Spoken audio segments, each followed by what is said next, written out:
பத்திரிகை நண்பர்கள், மீடியா நண்பர்கள் அனைவருக்கும் முதற்கண் என் வணக்கம். சில 1999ல் பூஜை போட்டு 2000ல் ரிலீஸ் பண்ண தெனாலி படம் தான் என்னுடைய முதல் படம். தயாரிப்பில் முதல் படம் வந்து தெனாலி. அது வந்து ஆர்கே செல்லுலாய்ட்ஸ் என்ற இதே பேனரில் தான் எடுத்தேன். அதுக்கப்புறம் வந்து நான் தயாரிக்கிற அளவுக்கு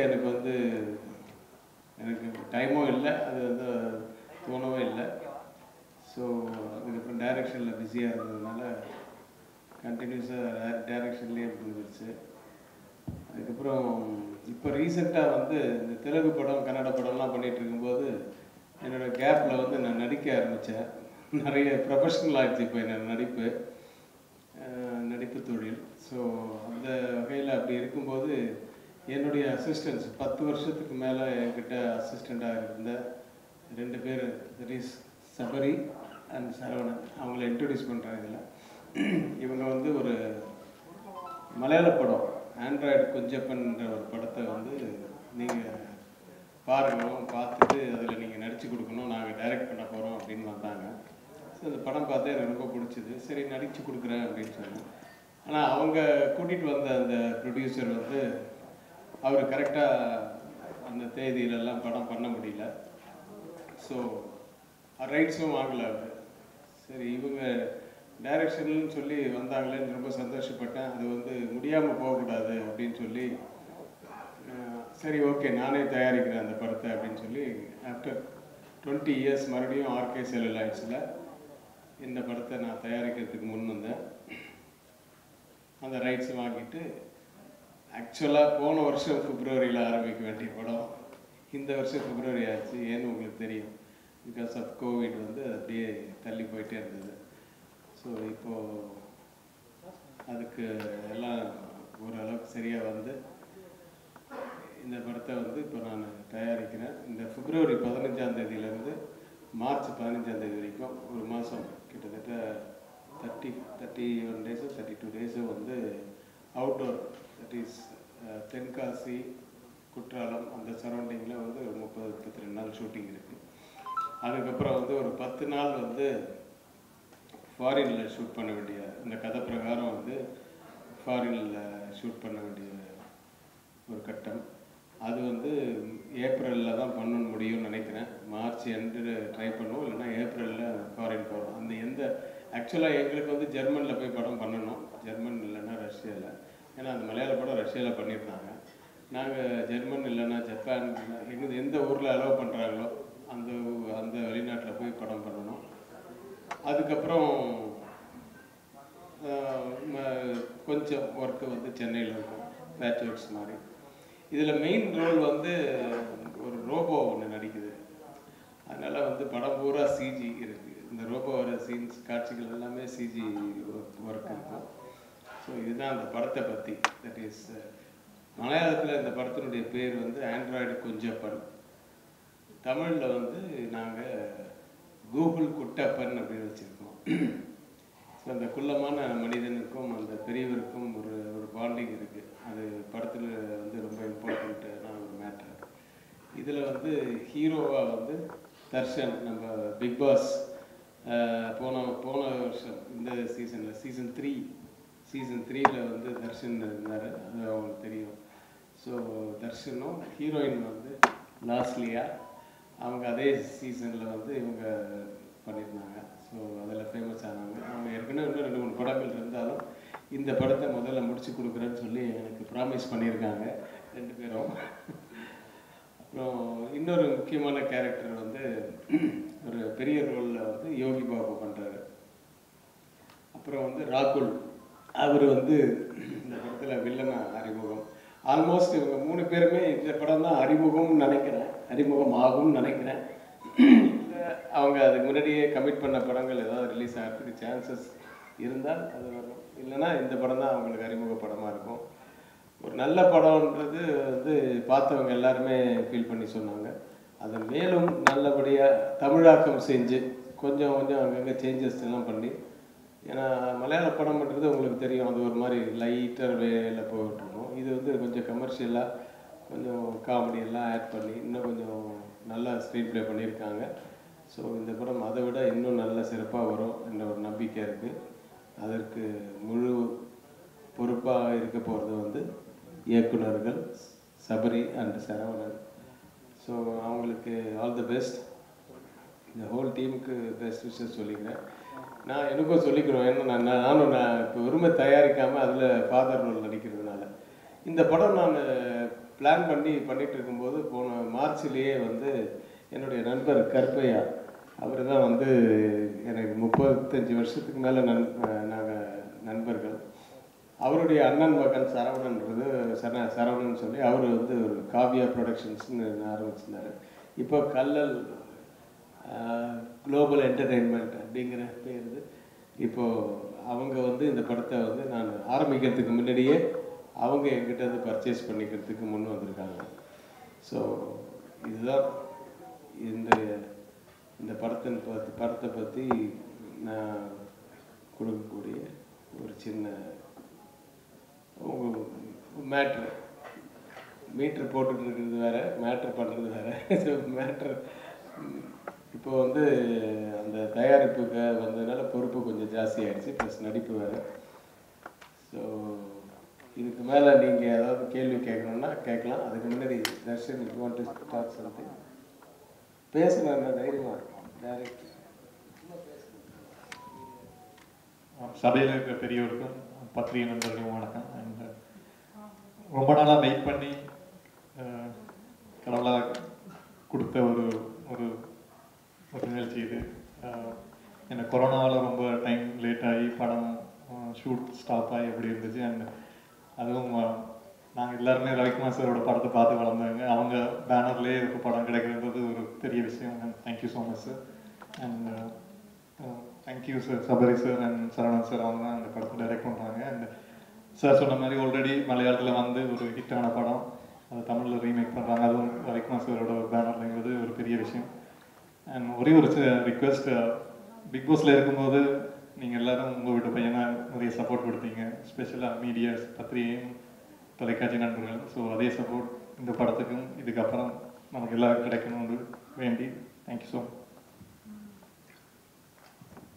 அப்புறம் மலையாளத்தில் வந்து அந்த ஹீரோயின் வந்து ஆக்சுவலாக அவங்க என்ன பண்ணியிருந்தாங்க, ஒரு ஜப்பான் லேடி தான் போட்டிருந்தாங்க.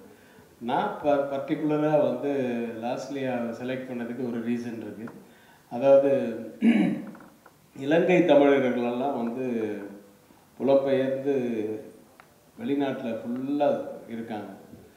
ஸோ நான் சொன்னேன், ஒரு ஜப்பான் பொண்ணு ஒரு ஃபாரின் லேடி பண்ணுறது வந்து நம்ம படத்தில், தமிழ் படத்தில் வந்து ரொம்ப வருஷத்துக்கு முன்னாடியே இருக்குது. உலக சுற்று வாலிபல்லேருந்து மேல்நாட்டு மருமகள், இந்த மாதிரி நிறைய படங்கள் இருக்குது.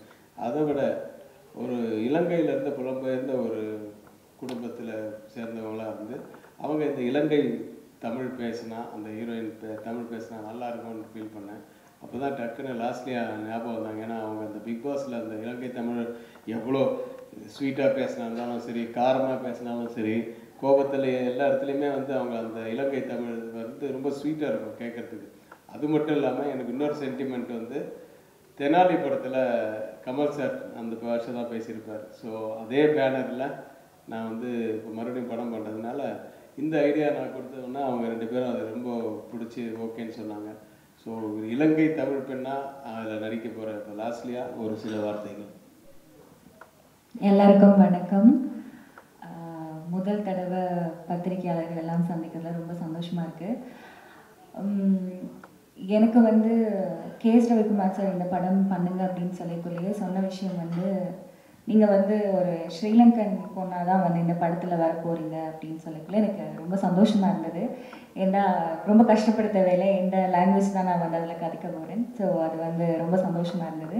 அது மட்டும் இல்லாமல் தர்ஷன் பண்ணுறாங்க அப்படின்னு சொன்னதுக்கு பிறகு தர்ஷனோட ரொம்ப ஒரு கம்ஃபர்டபுளான ஒரு ரிலேஷன்ஷிப் இருக்குது. ஸோ அதனால் இன்னும் ரொம்ப சந்தோஷமாக இருந்தது.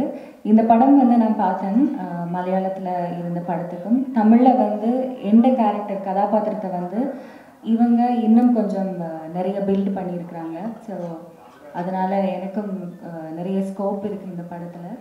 அதனால் ரொம்ப சந்தோஷம். கேஎஸ் ரவிக்குமார் சாருக்கு ரொம்ப நன்றி. முதல்ல என்னை வந்து இந்த படத்துக்காக வந்து கூப்பிட்டதுக்கு. அது மட்டும் இல்லாமல் சபரி சார், சரவணன் சார் ரொம்ப நன்றி. அவங்க வந்து நான் ஸ்ரீலங்காவில் இருந்தேன், அந்த நேரத்துலேயே வந்து கதையை ஃபுல்லாக வந்து எனக்காக வந்து சொல்லியிருந்தாங்க. நீங்கள் பண்ணுங்க அப்படின்னு சொல்லி கேட்டிருந்தாங்க. எனக்கும் கதை ரொம்ப பிடிச்சிருந்தது.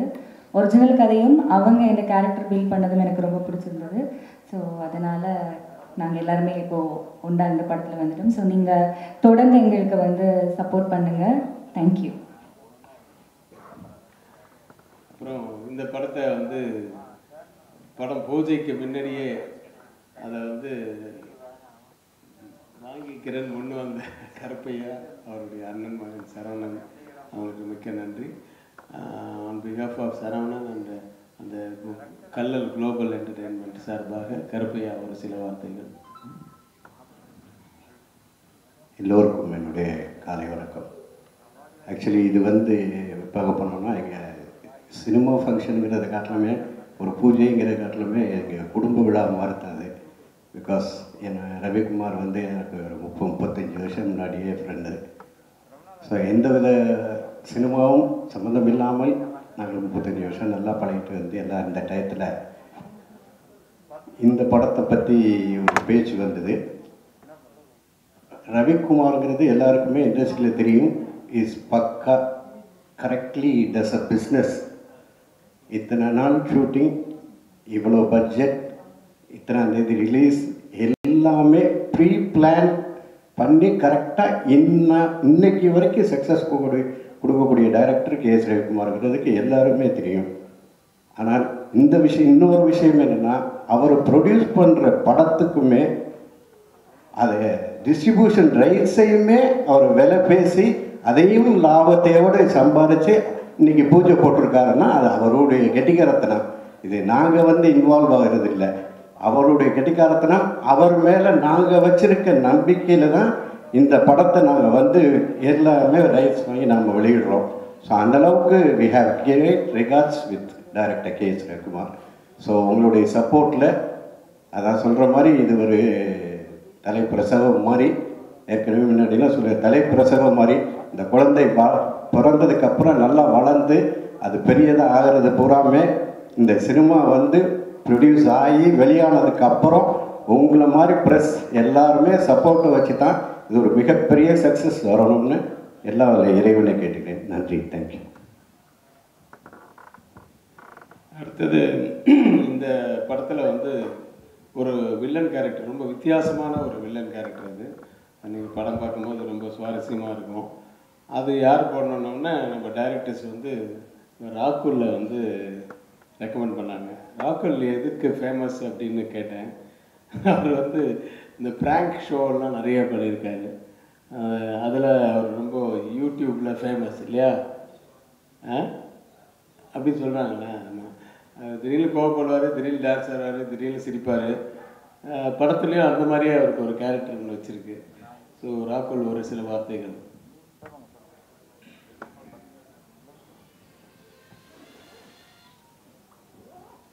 எல்லாருக்கும் வணக்கம். வந்திருக்கிற ப்ரெஸ் மீட் எல்லாருக்கும் ரொம்ப தேங்க்ஸ். அண்ட் நின்று பேசுகிறேன் sir. Yes sir. Sabari sir and Saravanan sir உங்களுக்கு தான் நன்றி சொல்லிக்கணும். ஏன்னா ஒரு யூடியூபருக்கு இந்த மாதிரி சான்ஸ் கொடுப்பாங்க கூட நினச்சி கூட பார்க்கல. என்னை இந்த மேடையில் உட்கார வச்சதுக்கும் நன்றி. அண்ட் கேஎஸ் ரவிக்குமார் சார் பற்றி ஒரு சின்ன வார்த்தை. ஏன்னா ஒரு டேலண்ட்டை பார்த்து அவர் வந்து அதாவது எவ்வளோ பெரிய ஆர்டிஸ்ட்லாம் இருக்காங்க, ஆனால் நான் யார் என்ன ஏதுன்னு தெரியாமல் Sabari sir and Saravanan sir என்னை வீடியோ காட்டி இந்த பையன் நல்லா பண்ணுறான் கூப்பிடுங்கன்னு சொல்லுதான்னு சொல்லிட்டு அவங்க சொன்னாங்க என்கிட்ட. ஸோ அதுக்கு ரொம்ப நன்றிங்க சார். அண்ட் எப்படி சொல்கிறதுன்னு தெரியல, வார்த்தை இல்லை. கண்டிப்பாக இதில் வச்சு நான் ப்ரூவ் பண்ணி காட்டணும்னு ஆசைப்பட்றேன். அண்ட் இந்த படத்தை சார் ரொம்ப நன்றி சார். So thank you. இங்கே வேறு வார்த்தை இல்லை. கண்டிப்பாக சக்ஸஸ் மீட்டில் பேசிடலாம் சார். நன்றி சார். என்கிட்ட அசிஸ்டண்டாக இருக்கார். அவர் முதல் இயக்க போகிறார். அதனால தான் எங்கள் குடும்பத்தில் பெரிய குடும்பம் இன்றைக்கி வந்து பெரிய குடும்பம் நான் டைட்டில் வச்சுருக்கேன். அதுக்கேற்ற மாதிரி என்னோடய குடும்பமும் ரொம்ப பெருசு. அதில் நிறைய பேர் இன்றைக்கி வந்ததுக்கு காரணம், ஏன்னா என்னுடைய படங்கள் நிறைய ஒரு 47 படம் பண்ணிட்டதுனால முதல்ல ஒரு 3-4 படத்துக்கு பூஜைக்கு வந்தாங்க. அதுக்கப்புறம் வந்து யாரும் வர்றதில்லை, போடா இது போர், அடிக்கடி பூஜை போட்டுருந்தாங்க, 3 மாதத்துக்கு ஒரு வாட்டி பூஜை போடுறேன் அப்படின்ட்டு வர்றதில்லை. பட் இன்னைக்கு வந்ததுக்கு அவங்க குடும்பம் பூரா நிறைய வந்ததுக்கு காரணமே வந்து சபரி என்னுடைய அண்ணன் மகன் வந்து முதல்ல இயக்க போகிறாரு அப்படிங்கிறதுனால அதுக்காக தான் வந்தாங்க. ஸோ குடும்பத்தார் எல்லாருக்கும் நன்றி. ஆக்சுவலாக ஆர்கே செல்லுலாய்ட்ஸ் வந்து என்னுடைய மனைவி கற்பகம் தான் தயாரிப்பாளர் தெனாலி பண்ணும்போது. அதே ஆர்கே செல்லுலாய்ட்ஸ் இப்போ வந்து ஒரு பார்ட்னர்ஷிப் கன்சர்ன் ஆகிடுச்சு. தட் இஸ் நான், என் குடும்பம், கற்பகம், என்னுடைய டாட்டர்ஸ் ஜனனி, மாலிகா, ஜெயசந்தி, இவங்க 5 பேரும் பார்ட்னர்ஷிப்பில் அந்த கம்பெனி உருவாகிருக்கு. ஸோ ஃபர்தராக கூட நிறைய படங்கள் பண்ணணும் அப்படின்னு எண்ணம் இருக்குது. என்னுடைய அசிஸ்டன்ஸ் மட்டும் இல்லாமல் புதிய இயக்குநர்களை வச்சு சின்ன சின்ன படங்கள், பெரிய படங்கள் சான்ஸ் வந்தால் பண்ணலாம். ஏன்னா பெரிய படங்கள் பண்ணோன்னா முதல்ல பெரிய ஆர்டிஸ்ட்டு டேட்ஸ் கொடுக்கணும். அப்படி பண்ண வரும்போது அதுவும் பண்ணலாம். இல்லைனாலும் சின்ன படங்கள் நிறைய பண்ணணும் அப்படின்ற ஒரு எண்ணம் இருக்குது. அதனால் அரவிந்த் பிஎம்டபிள்யூன்னு ஒரு கதையை கொண்டு வந்து சொன்னார். அரவிந்தன் அவர் வந்து என்னுடைய ஆஃபீஸில் கிட்டத்தட்ட ஒரு 8-9 மாதமாக இருக்கார். அவரும் அவருடைய குரூப்போட டிஸ்கஷன் நடந்துகிட்ருக்காது. இது முடியும் போதோ இல்லைன்னா அது முடிக்கிறதுக்கு முன்னாடியோ அந்த படம் அனௌன்ஸ் பண்ணி அதுவும் பண்ணலான்னு இருக்கேன்.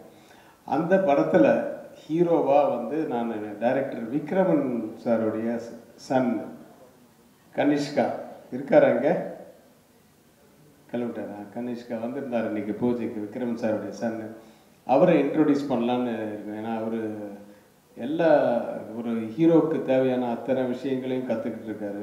சாங்ஸு, டான்ஸு, ஃபைட்ஸு, அப்புறம் அந்த நடிப்பு ஆற்றல் எல்லாமே வந்து கற்றுக்கிட்டு நல்ல ஒரு ட்ரெயின் ஆகிருக்காரு. அதனால் அந்த வாய்ப்பு, அவரை இன்ட்ரடியூஸ் பண்ணுற வாய்ப்பு எனக்கு கிடைக்கும்னு நான் நினைக்கிறேன். ஒருவேளை இதை ஆரம்பிக்கிறதுக்கு முன்னாடியே அவருக்கு வேறு வாய்ப்பு வந்ததுன்னா அது நான் கொடுத்து வைக்கலன்னு தான் அர்த்தம். ஸோ இதுதான் என்னுடைய அடுத்த படத்தினுடைய ஒரு முயற்சி.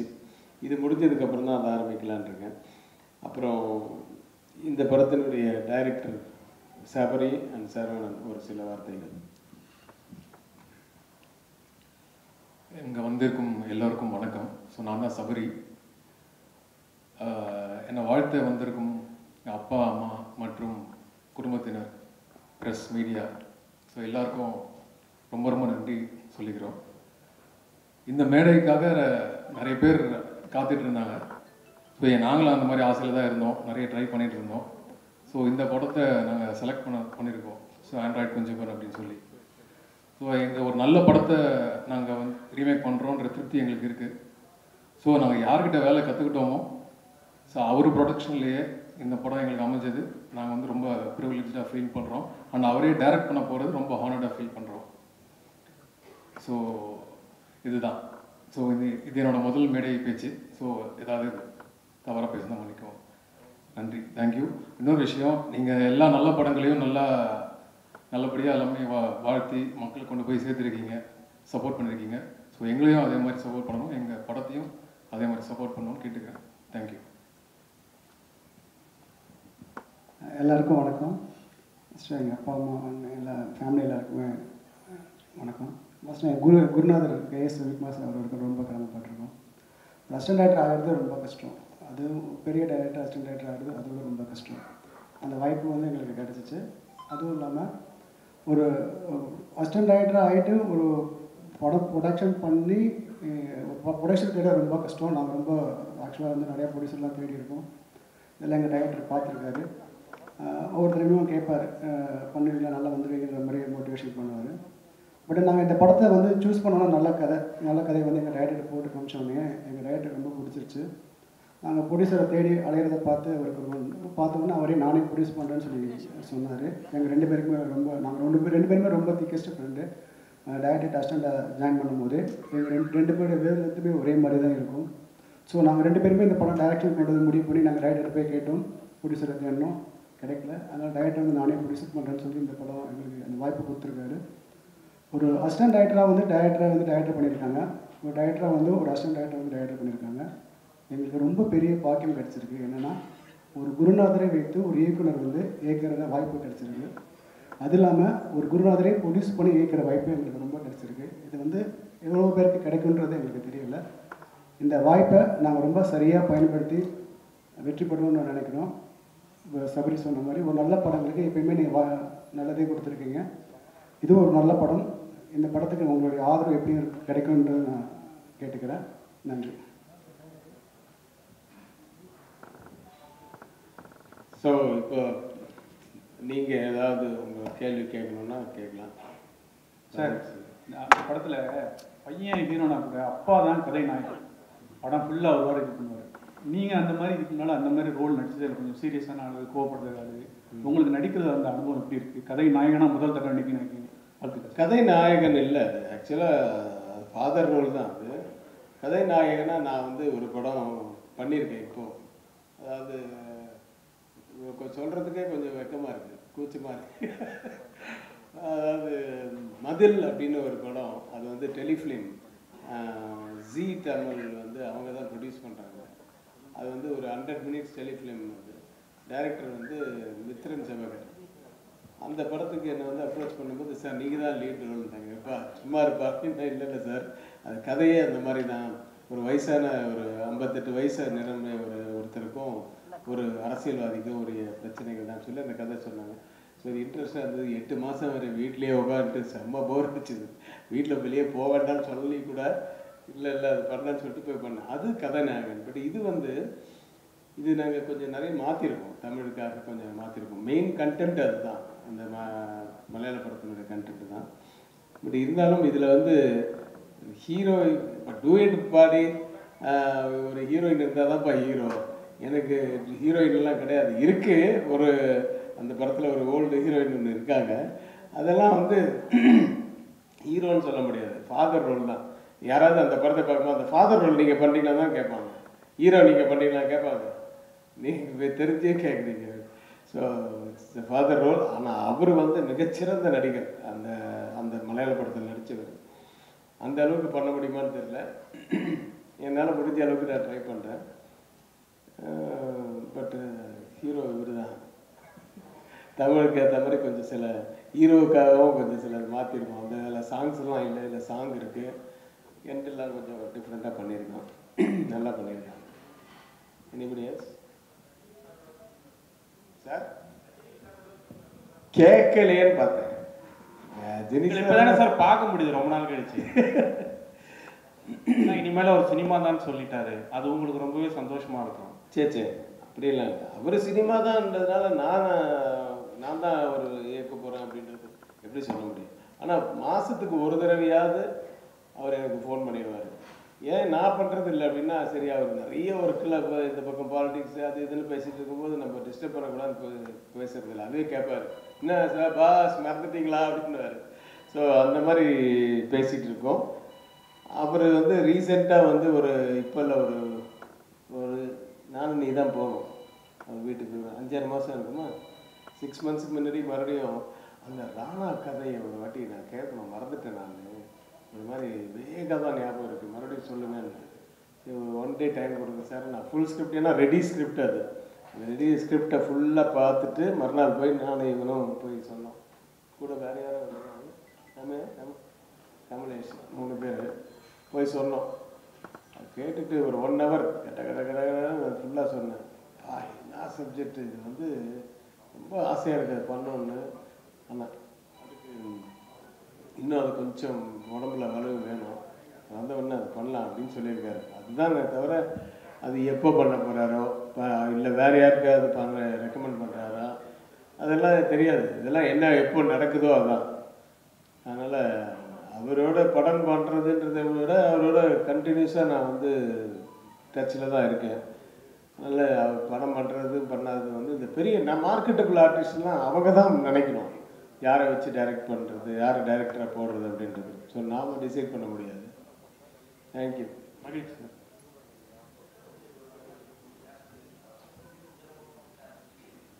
தேட்டர் ரிலீஸ் பண்ணுறதுக்கு தான் இந்த படம், தேட்டர் ரிலீஸுக்காக தான் இது பண்ணுறோம். எடுத்து முன்னாடி சேல் பண்ணேன்னா நான் அது வேறு கண்டிஷன், அது நான் அக்ரிமெண்ட்டு தனியாக போட்டிருக்கேன். அது எனக்கு பார்த்தா தான் தெரியும் உங்களுக்கு. பட் இருந்தாலும் நான் ஃபுல்லாக இருப்பேன். அது நான் அதை ரிலீஸ் பண்ணுற வரைக்கும் நான் இருப்பேன். அது அதனால் வந்து இது ஓடிடி பிளாட்ஃபார்முக்காக எடுக்க படம் வந்து இது வந்து ஓடிடிலையும் வரும், அது வந்து ஆஃப்டர் ரிலீஸ்லேயும் வரும். இப்போதைக்கு எனக்கு வந்து இந்த படம் வந்து நான் தேட்டருக்காக தான் நான் செய்கிறேன் ஃபுல்லாக.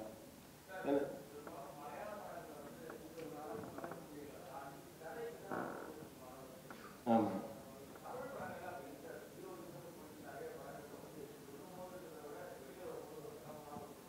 ம்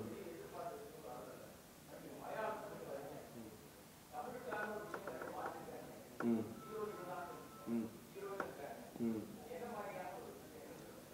இல்லை மாற்றிருக்காங்கன்னா அந்த பேஸ் அதுதான். அந்த அந்த படத்தில் இருந்த அந்த மலையாள படத்தில் இருக்கிற பேஸ் அதே தான், அதை வந்து மாற்றம் இல்லை. பட் நீங்கள் அந்த மலையாள படம் பார்க்கும்போது நான் இப்போ நானே அந்த படம் பார்க்கும்போது ஃபஸ்ட் ஹாஃப்லாம் எனக்கு வந்து, ஏன்னா எனக்கு மலையாளம் வேறு தெரியாது, அதனால் அது பார்க்கும்போது எனக்கு ஃபஸ்ட் ஹாஃப்லாம் கொஞ்சம் ஸ்லோவாக இருந்தது. அதெல்லாம் வந்து மறுபடியும் நான் காமெடியெல்லாம் யோகி பாபு வச்சு, இவரோட ஃப்ரெண்டாக யோகி பாபு வச்சு அது இன்னும் நிறைய சீன்ஸ் எல்லாம் க்ரியேட் பண்ணியிருக்கோம். சின்ன சின்ன போர்ஷன்ஸ் எல்லாம் வந்து மாற்றிருக்கோம். ஆனால் மெயின் கண்டென்ட் அதே தான், அதில் ஒன்றும் மாற்றம் இல்லை. நீங்கள் சொன்ன மாதிரி மலையாள படத்துக்கு வந்து கதை இருக்குன்றது ஒத்துக்க வேண்டிய விஷயம். நிறைய படத்தில் வந்து மலையாள படத்தில் வந்து கதைக்கு இம்பார்ட்டன்ஸ் இருக்கும். ஆனால் தமிழிலும் அந்த மாதிரி படங்கள் இருக்குது, இல்லைன்னு சொல்ல முடியாது. நீங்கள் பெரிய ஆர்டிஸ்ட் படம்னு போனதுக்கப்புறம் நீங்கள் வந்து வெறும் கதையை மட்டும்தான் நான் பார்ப்பேன், அந்த ஹீரோனுடைய இமேஜை நான் பார்க்க மாட்டேன், அந்த ஹீரோ இமேஜுக்கு ஏற்ற மாதிரி நான் படம் பண்ண மாட்டேன், கமர்ஷியலாக பண்ண மாட்டேன்னு நம்ம சொல்கிறது தப்பு. ஏன்னா அந்த கமர்ஷியல் ஆஸ்பெக்ட்ஸ் எல்லாம் இருந்தால் தான் அந்த ஓப்பனிங் வரும். அந்த ஓப்பனிங் இருந்தால் தான் அந்த படத்துக்கு அவ்வளோ செலவு பண்ணி அந்த படத்தை திருப்பி எடுக்க முடியும். அதனால் ஒரு படம் நம்ம எந்த படம் பண்ணுறோமோ அதுக்கேற்ற மாதிரி. இப்போ எங்கள் சின்ன படங்கள் எத்தனை படங்கள், நல்ல படங்கள், நல்ல கதை அம்சம் உள்ள படங்கள் வருது, அதெல்லாம் கூட ரீமேக் அதர் லாங்குவேஜ் போயிருக்கு. அது மாதிரி இங்கே நிறைய படங்கள் பண்ணுறாங்க. பட் ஒரு ஹீரோன்னு ஒரு இமேஜ் வந்ததுக்கப்புறம் we have to respect that image, அதுக்கேற்ற மாதிரி தான் படம் பண்ண முடியும். இப்போ விஜய் என்னை இப்போ கதாநாயகனை வச்சுக்கிட்டு நான் வந்து ஒரு கருத்த மச்சான்னு ஒரு படம் பண்ணேன்னா அப்படின்னா அந்த அது கேள்விப்படும் போதே உங்களுக்கு வந்து மாஸ் குறைஞ்சிரும். மாஸ் குறைஞ்சிச்சுன்னா ஓப்பனிங் வராது, ஓப்பனிங் வரலன்னா காசு வராது, காசு வரலன்னா அந்த படத்துக்கு அவர் செலவு பண்ண முடியாது, முதல்ல அந்த ஹீரோஸுக்கு சம்பளம் கொடுக்க முடியாது பெருசாக, இல்லையா? அதனால் இமேஜ் உள்ள ஹீரோஸுக்கு படம் பண்ணும்போது அது வேறு ஸ்டைல். ஏன் அங்கேயே அதே மாதிரி இருக்கேன். இப்போ மலையாளத்துலேயே வந்து இப்போ மோகன்லால் சாரோ இல்லை மம்முட்டி சாரோ அந்த மாதிரி பெரிய ஆர்டிஸ்ட் திலீப் அவங்களுக்கெல்லாம் பண்ணும்போது அவங்க கதை அம்சத்தோட கமர்ஷியலும் இப்போ ஜாஸ்தியாக தான் பண்ணுறாங்க.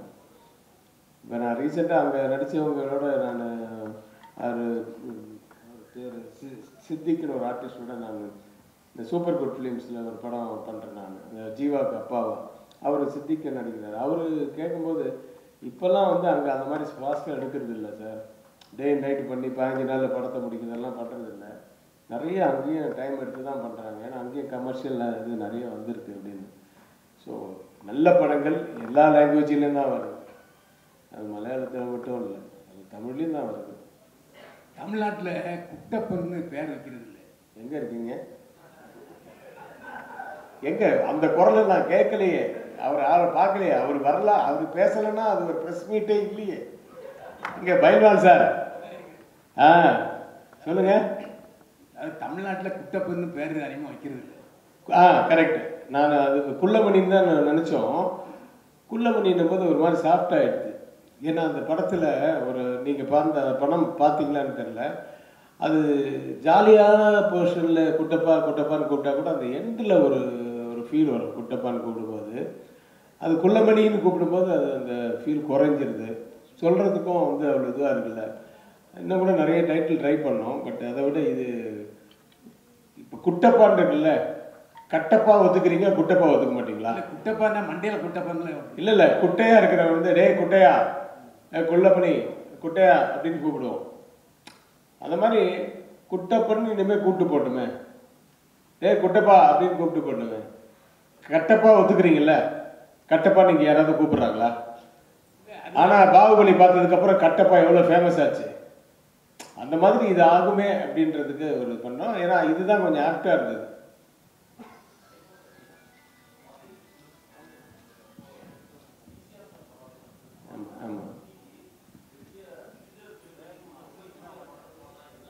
கூட ஒரு டைரக்டர் வருஷத்துக்கு ஒரு படம் தரதே பெரிய விஷயமா இருக்கு. அப்படியே ரிலீஸ் ஆனாலும் 10,000 பஞ்சாயத்து இருக்கு, என் கதை உன் கதை இவ்வளோலாம் இருக்கு. அது எப்படி உங்களால் அந்த 47 அவ்வளோ ஈஸியாக, அதுவும் எல்லாமே பெரிய ஆர்டிஸ்ட் சக்ஸஸ்ஃபுல் ஃபிலிம்ஸ் ஒரு பீரியடுக்கு முன்னாடி அது எப்படி முடியுது? இந்த யங் டேரக்டர்ஸ்க்கு நீங்க என்ன சொல்ல விரும்புறீங்க ஆக்சுவலா? தேங்க்யூ. 47 ஃபிலிம்ஸ் எப்படி பண்ணணும்னு எனக்கே தெரியலையடா. பட் அது வந்து அவ்வளோ ஈஸியாக பண்ணிடல. 30 வருஷம் ஆச்சு, 31 இயர்ஸ் ஆச்சு. பட் அந்த பீரியட்லலாம் வந்து ஒரு வருஷத்துக்கு 3 படம்லாம் பண்ணியிருக்கேன். 3 படம் ஒரே வருஷத்தில், 4 படம் ரிலீஸ் ஆகிருக்கு ஒரு வருஷத்தில். அது ஏன் உங்களுக்கு வந்து படையப்பா வந்து அதான் சிரஞ்சீவியை வச்சு, மெகாஸ்டார் சிரஞ்சீவி வச்சு அங்கே ஜனவரி 1 ஒரு படம் ரிலீஸ் ஆச்சு, நட்புக்காக, தெலுங்கு, ஸ்னேகம் கோசம்னு. ஏப்ரல் 10 வந்து படையப்பா ரிலீஸ் ஆச்சு. இந்த 100 நாள், 100வது நாளும் இது முதல் நாளும் ஒரே நாள். அது 2 படமே வந்து ஏஎம் ரத்தனத்துக்கு வந்துச்சு. அவர் தான் ப்ரொடியூசர். அது ஸோ இப்படியெல்லாம் அப்போ படங்கள் பண்ண முடிஞ்சுது. இன்றைக்கி என்ன மாதிரி ஃபாஸ்ட்டாக பண்ணுறவங்க கூட அந்த மாதிரி பண்ணுறதுக்கு முடியல. காரணம் வந்து வியாபாரங்கள் வந்து மாறி போச்சு. இப்போ அப்போல்லாம் வந்து இப்போ சௌத்ரி சார் டேப்பில் உட்காந்து அப்படி மியூசியில் கை வச்சாருன்னா 2 படத்தை விற்றுருவார். என்னையா கோயம்புத்தூரா, சரி கொடு, 35 ரூபா கொடு அப்படின்வாரு. சார் ஜாஸ்தியாக இருக்கு, போன படத்தில் சம்பாதிச்சல இப்படியா அப்படின்வாரு. சரி சரி சார் அப்படின்னு போயிடுவாங்க. அடுத்த படம் வரும்போது அது என்னையா இது பெரிய படம், அது 40 ரூபா கொடுங்க சார், போன படத்தில் வருது. சரி 35 கொடு, இல்லை சார், சரி போயா 30 ரூபா எடுத்துகிட்டு போயா. இப்படி தான் ஒரு டேபிளில் ஒரு நாளில் வந்து ஒரு படத்தை முடிச்சிடுவார். பட் இன்றைக்கி அதெல்லாம் சாத்தியம் இல்லை. ஏன்னா எல்லாம் கோடிகள் ஆயிடுச்சு. அது இல்லாமல் அந்த மாதிரி வியாபாரம் இப்போ பண்ண முடியல. லாபம் பெருசாக வரலனாலும் படங்கள் கண்டினியூஸாக பண்ணிகிட்டு இருக்கணும்னு ப்ரொடியூசர்ஸ் நினச்சாங்க. இன்றைக்கி அந்த மாதிரி ப்ரொடியூசர்ஸ் எல்லாம் இல்லை.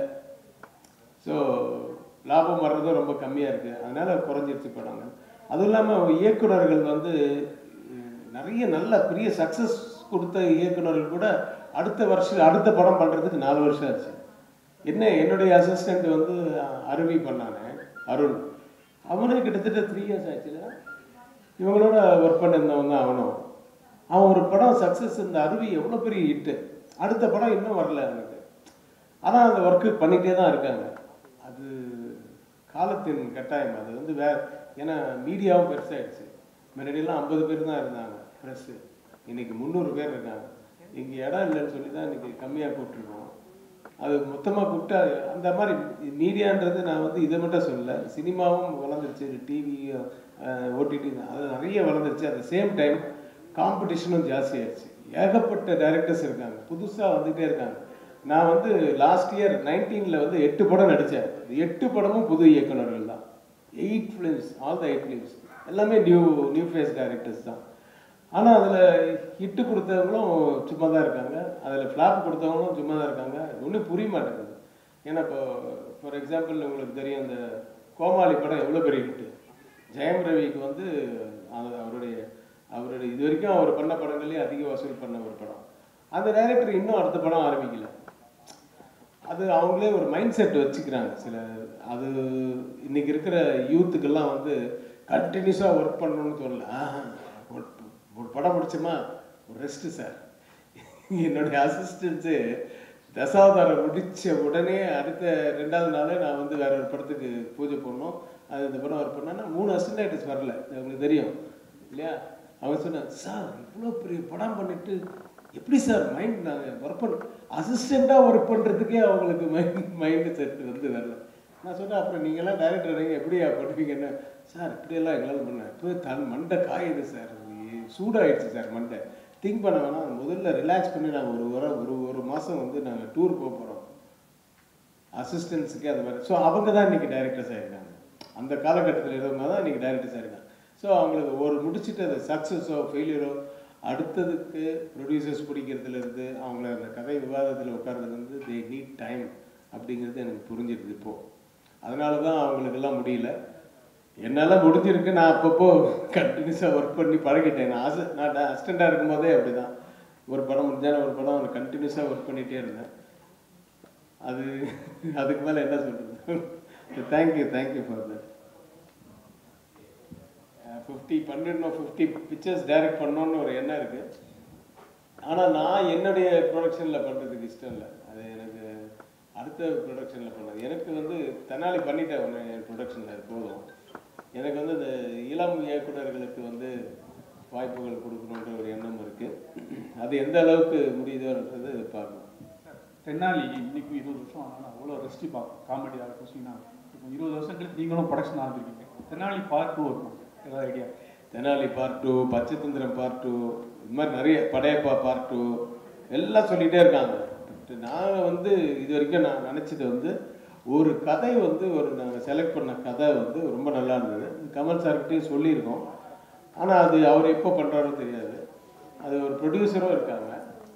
அதெல்லாம் வந்து ஒரு மாதிரி அதுக்கு அந்த கதைக்கு வந்து பஞ்சதந்திரம் 2ன்னு வச்சா நல்லா இருக்கும் அப்படிங்கிறது மட்டும் ஒரு எண்ணம் இருக்குது. அது ஒன்று தான் அந்த 2ல் நான் என்னுடைய படங்களில் நினச்சது. மற்ற எந்த படத்துக்கும் எல்லோரும் சொல்கிறாங்க சார் வரலாறு 2 வருதாங்க, வில்லன் 2 வருது, இதெல்லாம் இல்லை. நான் வந்து திங்க் பண்ணவே இல்லை அதை பற்றி. எனக்கு இந்த 2 வைக்கிறது பர்டிகுலராக வந்து எனக்கு I'm not actually so much interest இதில் காமிக்கல எனக்கு. ஏன்னா 2ன்னு வச்சாவே அது என்ன பார்ட் 1 கம்பேர் பண்ணுவாங்க. அது நான் மனோபாலாகிட்ட கூட சொன்னேன். அந்த ஸ்ரீதர் சாருடைய படம் இருக்குல்ல, அந்த காதலிக்க நேரமில்லை, அது அவர் தான் ரைட்ஸ் வச்சுருக்காரு பண்ணணும். காதலி நீ வேறு ஏதாவது டைட்டில் வச்சுக்க, என்னன்னா நீ என்ன சூப்பராக பண்ணால் கூட அவங்க வந்து நாகேஷ் மாதிரி வருமா, பாலையா மாதிரி பண்ண முடியுமா, அந்த கேரக்டர் வேறு யார் பண்ணாலும் அவங்க கம்பேர் பண்ணி சொல்லுவாங்க. ஸோ அந்த கம்பேரிசன்லேயே அந்த படம் வந்து கொஞ்சம் கம்மியாக தான் தெரியும். இல்லை நல்லா பண்ணால் கூட அதுக்கப்புறமா நல்ல ரன்னு ஓடி அதுக்கப்புறம் பின்னாடி ஒன்றா அது வந்து பெருசாக பேசலாம். ஒரு சில படங்கள் தான் அந்த 2ன்னும் போது அந்த கம்பேரிசனை மீறி நல்லா பேசப்படுது. ஒரு எக்ஸாம்பிளுக்கு வந்து பில்லா சொல்லலாம். பண்ணால் பாசமலர் தான், கிழக்கு செம்மையில தான் கிழக்கு செம்மையில தான். இது பாசமலர் மாதிரி இல்லைன்னு யாரும் சொல்ல மாட்டாங்க. ஆனால் இதே நீ ஒரு ஆக்ஷன் ஃபிலிம் எடுத்தால் நீங்கள் ஒரு ஃபாரினில் ஒரு படத்தை கம்பேர் பண்ணி அது என்ன ஹார்ஸ் சேஸு இதை போய் இது மாதிரி பெருசாக எவ்வளோ கஷ்டப்பட்டு எடுத்திருப்பாங்க. சூரியன் படம் பார்த்துட்டு என்ன அந்த மாதிரி வரல, எத்தனை நாள் எவ்வளோ கஷ்டப்பட்டு எடுத்து ரொம்ப நல்லாவும் பேர் இருந்தது அது சூரியனில் இந்த ஹார்ஸ் சேஸ். ஆனால் கம்பேர் பண்ணுவாங்க உடனே அதை. ஸோ அந்த கம்பேரிசன் கூடாதுன்றதுனால தான் நான் ஆக்ஷன் ஃபிலிம் பண்ணுறதில்ல, இந்த மாதிரி சென்டிமெண்ட்ஸ் போகிறது. தேங்க்யூ. அவ்வளோதானே.